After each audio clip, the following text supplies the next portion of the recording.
گاجی کیوڑ کے قریب گاؤں عباس علی لاڑ میں ایک افسوسناک تشدد کا واقعہ پیش آیا جہاں اوطاق بیٹھک میں بیٹھے ہوئے ایک شخص کو بے دردی سے زخمی کر دیا گیا۔ اطلاعات کے مطابق محمد بخش بروہی پر ڈنڈوں، لاٹھیوں اور ہتھیاروں کے بٹوں سے حملہ کیا گیا جس کے نتیجے میں وہ شدید زخمی ہو گئے۔ زخمی کو نازک حالت میں لاڑکانہ اسپتال منتقل کر دیا گیا ہے۔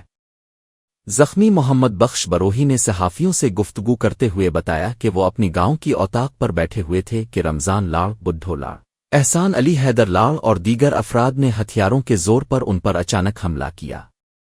حملے کے دوران انہیں ڈنڈوں، لاٹھیوں اور ہتھیاروں کے بٹوں سے شدید طور پر مارا پیٹا گیا جبکہ ان کے سر پر بھی وار کیے گئے جس سے وہ بے حال ہو گئے۔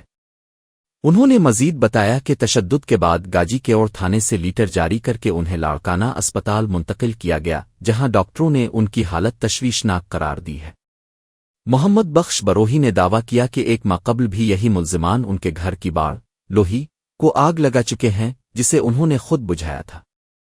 زخمی نے ایس پی قمبر سے مطالبہ کیا ہے کہ واقعے کا فوری نوٹس لیا جائے، ملزمان کو گرفتار کیا جائے اور انہیں انصاف فراہم کیا جائے۔